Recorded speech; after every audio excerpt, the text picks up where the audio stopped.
And we are live. I am live. It's the Nazarite bringing you Hebrew lore from days of yore. And in this week's Torah portion, Vayakhel, Moses comes down from, not comes down, he gathers the congregation and he says, here's what the Lord commands.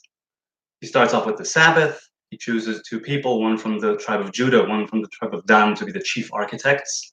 And they go about gathering the different materials, the different precious metals and stones and skins, fabrics, everything. The wise men and women who were actually involved in it, the men and women of craft and of creativity, of art, who knew what they were doing.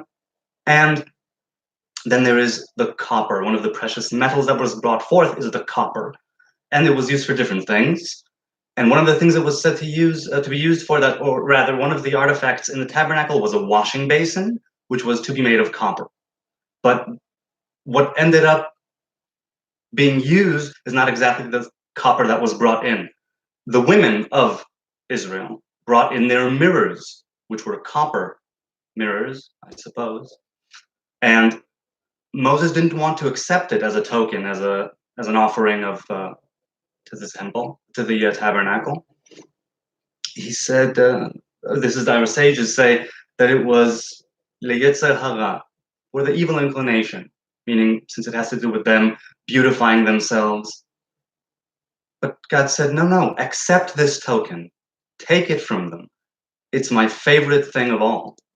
It's the thing that they would use to beautify themselves, and in doing so, be with their husbands, and in doing so, create new life. So take it.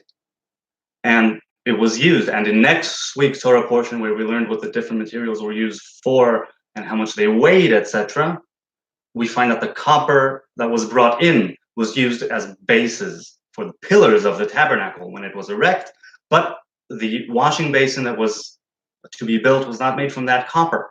It was made from the mirrors which the women of the tribes brought in. That's a lovely thought. I always loved that teaching. I don't exactly remember. It's the Midrash. I don't remember which precise one, but either way, that's that. Let's have a Sabbath of unity. Let's have a Shabbat Shalom v'Shalovah. And let's have a good week ahead of us. But for now, I so need this Shabbos. I just need to unwind. Let's have a good one.